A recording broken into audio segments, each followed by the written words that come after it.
नमस्कार विद्यार्थी मित्रांनो, BA द्वितीय वर्ष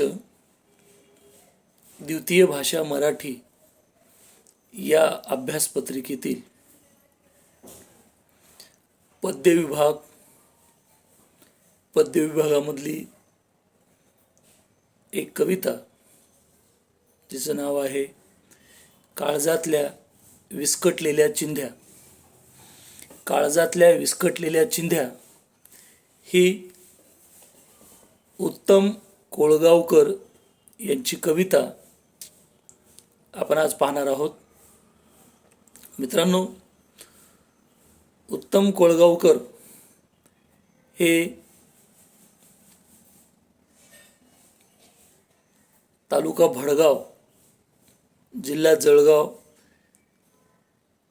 येथील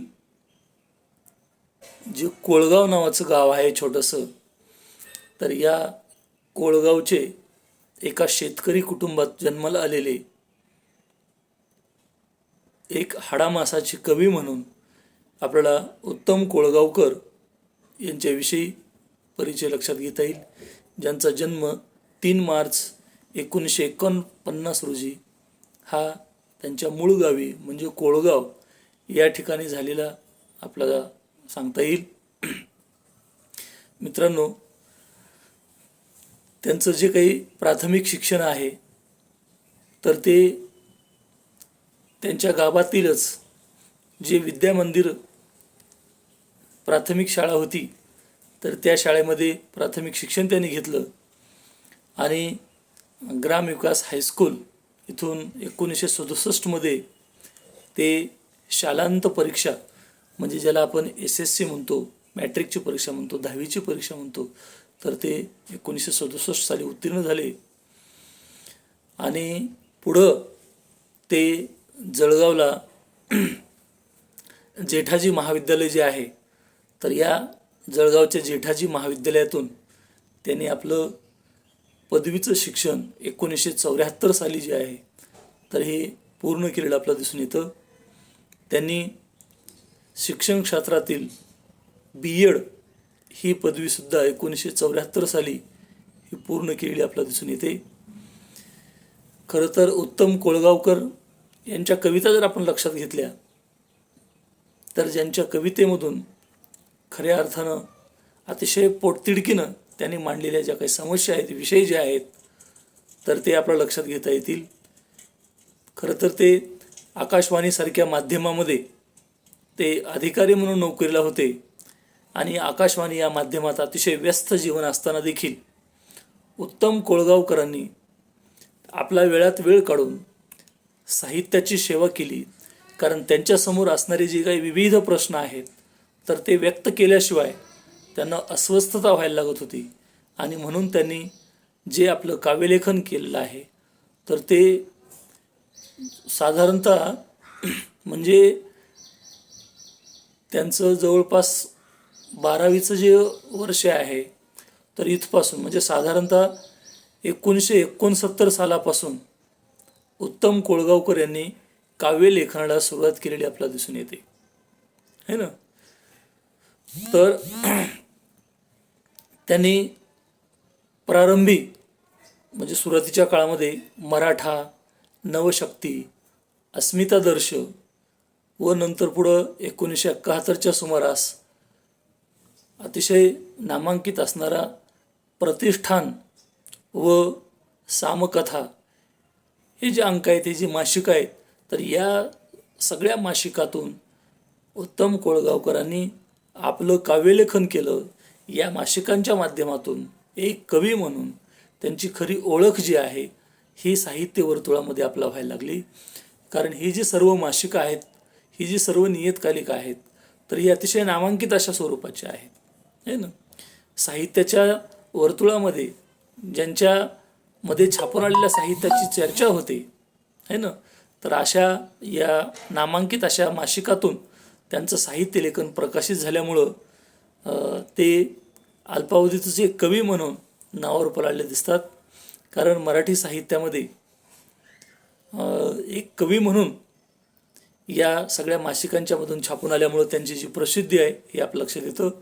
साधारणतः 1980च्या दशकातले एक महत्त्वाचे कवी म्हणून आपला उत्तम कोळगावकर यांचा मराठी साहित्यामध्ये नामोल्लेख करता येईल, है ना. 1980च्या दशकामध्ये जे जे काही महत्त्वपूर्ण अशा प्रकारचे कवी होऊन गेले, तर त्यामध्ये उत्तम कोळगावकर यांचा आपल्याला आवर्जून उल्लेख करावा लागतो. म्हणून कोळगावकरांच्या कवितांचा जर आपण विचार केला तर कविता दशकाची या नावाचं 1980 साली त्यांचा एक काव्यसंग्रह प्रकाशित झाला. कोणता? कविता दशकाची, है ना. त्या 10 वर्षातल्या दशकपूर्तीच्या ज्या काही कविता आहेत, तर त्या कवितांचा संग्रह 1980 साली पहिल्यांदा प्रकाशित करण्यात आला. त्यांचा पहिला स्वतंत्र बालकविताचा संग्रह जो आहे तो आहे छप्पा पानी. लक्षात ठेवा, आपण आपल्याकडे लपना छपणी म्हणतो की नाही, तर तसं त्यांनी छप्पा पानी या नावाचा त्यांचा बालकविताचा पहिला काव्यसंग्रह जो आहे, जो की 1978 साली तो प्रकाशित झालेला होता. कोळगावकरांची अतिशय महत्त्वपूर्ण कविता जी आहे, तर ही त्यांच्या जंगल झडी नावाच्या कविता संग्रहामध्ये आहे. जंगल झडी, है ना.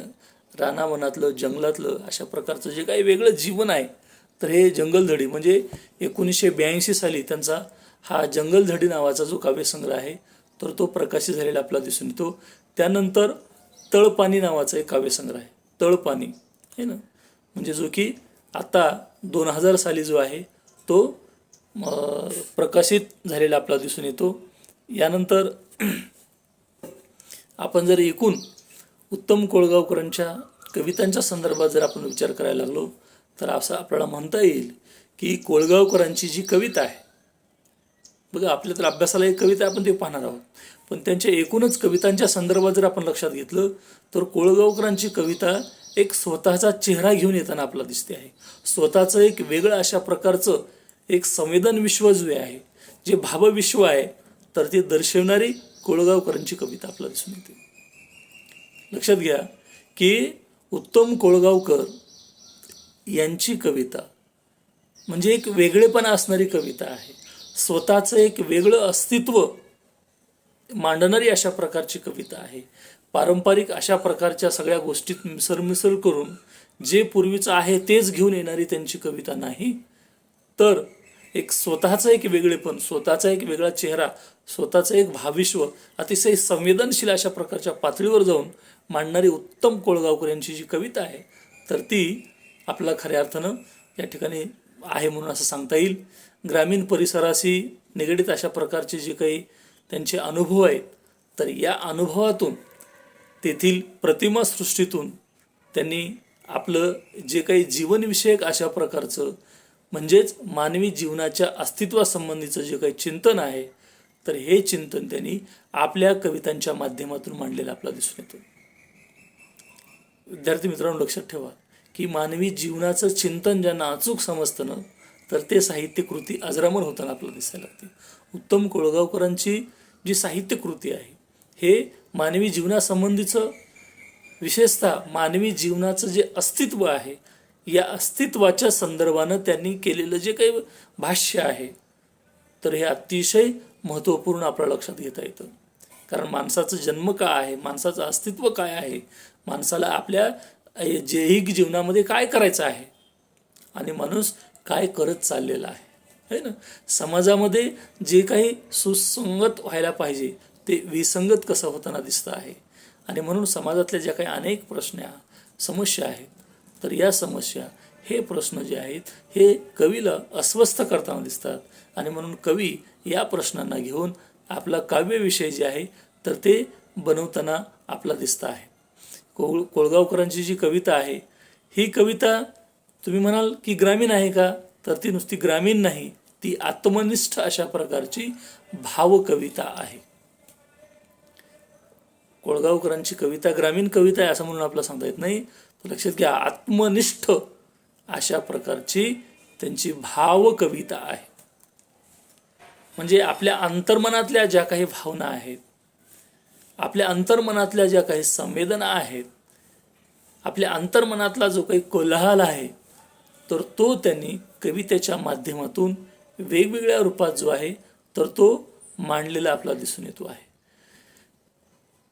त्यांनी मीच आहे ना, मीचे परिस्थिती सामना करताना म्हणजे मी परिस्थिती सामना कसा करतोय, कसा करत आलेलो आहे, कसा करावा लागत आहे मला, आहे ना. तर हा परिस्थिती सामना करताना अतिशय विकल झालेलं अशा प्रकारचं हताश झालेलं अगतिक झालेलं जे काही मन आहे, तर हे मन त्यांच्या कवितेतून त्यांनी व्यक्त केलेलं दिसतं. कारण प्रत्येकाला मी म्हणून जीवन जगत असताना परिस्थिती जी जशा पद्धतीनं पुढे येताना दिसते आहे, तर ती परिस्थिती अतिशय निराश उदास करणारी आहे. आणि म्हणून ही उदासी कुठल्या कारणामुळे आलेली आहे, या कारणांची मीमांसा उत्तम कोळगावकरांनी त्यांच्या कवितेच्या माध्यमातून मांडलेल्या आपल्याला दिसून येतात. त्यांच्या कवितेतल्या ज्या प्रतिमा आहेत, सगळ्यात लक्षात घ्या, आपण काय म्हणालो की त्यांची कविता ग्रामीण नाही, परंतु त्यांच्या कवितेतल्या ज्या काही प्रतिमा आहेत, तर त्या प्रतिमा मात्र ग्रामीण जीवनातल्या असलेल्या आपल्याला दिसून येतात. त्यांची कविता आत्मनिष्ठ भावविश्व व्यक्त करते. केवळ ती ग्रामीण म्हणून आपण समजत नाही, परंतु त्या कवितेतल्या प्रतिमा मात्र ज्या आहेत ह्या ग्रामीण असताना आपल्याला दिसत आहेत. शहरी जीवन जगत असताना आहे ना, शहरातला एकाकीपणा जो आहे, तर हा एकाकीपणा जो आहे तो सुद्धा त्यांच्या कवितेतून व्यक्त होताना दिसतो आहे. माणसाला शहरातलं जीवन की ऐश्वर्य सुख संपन्न भौतिक वगैरे असं वाटायला लागतं, पण प्रत्येक माणूस तिथला आपापल्या ह्याच्यात व्यस्त असताना दिसतो आहे. आणि म्हणून तिथं कोणीही कुणासाठी मोकळा वेळ काढताना आपलं दिसत नाही. आणि त्यामुळं जे वाटायला आलेलं एकाकीपणाचं जीवन आहे, याचं दुःखसुद्धा, याची भावनासुद्धा ते आपल्या कवितेच्या माध्यमातून व्यक्त करताना दिसतात.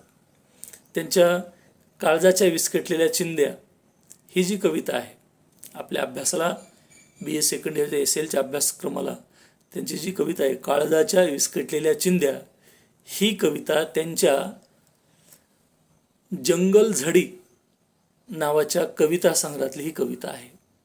उत्तम कोळगावकरांचा 1982 साली प्रकाशित झालेला जंगल झडी नावाचा जो काव्यसंग्रह आहे, या काव्यसंग्रहामध्ये काळजाच्या विस्कटलेल्या चिंध्या ही त्यांची एक कविता आहे.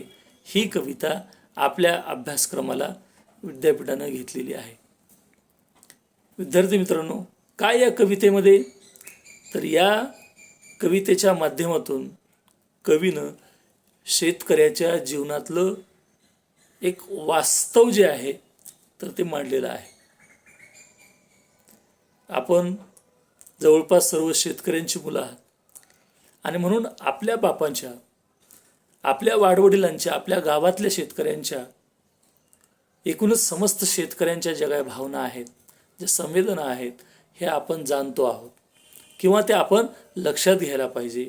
कारण या कवितेच्या माध्यमातून, या कवितेत शेतकऱ्यांच्या जीवनातलं वास्तव उत्तम कोळगावकरांनी मांडताना आपल्या समोर हुबेहूब अशा प्रकारचा एक प्रसंग जो आहे, जो की माणसाला निराश हताश करताना दिसतो आहे, वैफल्य त्याच्या जीवनामध्ये निर्माण करताना दिसतो आहे. तर असा हा जो काव्यसंग्रह आहे, या काव्यसंग्रहातली ही जी कविता आहे तर ती आपल्या अभ्यासाला आहे. काय या कवितेतलं एकदम तर या कवितेमध्ये सावकारकीच्या विळख्यात अडकलेल्या जे शेतकरी आहे, तर या शेतकऱ्याला आपल्या मुलाबाळांचं साधं जे काही स्वप्न आहे, साधं म्हणजे कोणतं, नवे कपडे लत्ते घेण्याचं, तर ते सुद्धा शेतकऱ्याला पूर्ण करता येत नाही. विद्यार्थी मित्रांनो, शेतकरी हा अव्याहतपणे राबतो, बरोबर आहे, रात्रंदिवस तो काबाड कष्ट करतो आहे. तो ऊन थंडी वारा पावसामध्ये तो रात्रंदिवस आपल्या शेतीचं काम करतो. वर्षाअखेर त्याच्या शेतीतून मिळणारं जे काही धनधान्य कापूस उत्पादन जे आहे, तर तो घेऊन बाजारात जातो.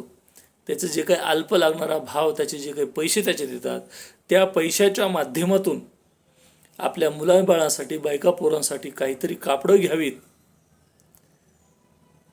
आणि ती घ्यायला जात असतानाच अचानक त्याचा जो घेणेकरी आहे म्हणजे जो सावकार आहे, या सावकारानं अचानक त्याला गाठावं आणि माझे पैसे टाक व्याजासह म्हणावं आणि जेवढं काही वर्षभर मुलाबाळासहित कमवलेलं आहे हे सगळं त्याच्या ओंजळीत टाकावं आणि आपल्या मुलाबाळांना बायकांना जे काही घ्यायचं आहे तर ते घेण्यासाठीचं जे स्वप्न आहे ते स्वप्न त्याचं तसंच अपुरं राहताना आपल्याला दिसतं आहे.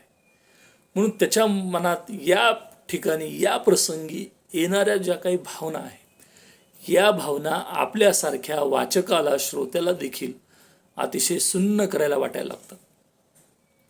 म्हणून उत्तम कोळगावकरांची ही कविता जी आहे तर ती आपल्या शेतकऱ्यांचं जे जीवन आहे तर ही किती असहाय्य आहे, किती दुःखद आहे, तो साधे स्वप्नसुद्धा कशी पूर्ण करू शकत नाही, तर हे आपल्याला या कवितेच्या लक्षात घेता येतं. या कवितेच्या माध्यमातून शेतकऱ्यांच्या विषयी असणारी जी संवेदना आहे, जी भावना आहे तर ही प्रकट होताना आपल्याला दिसायला लागते.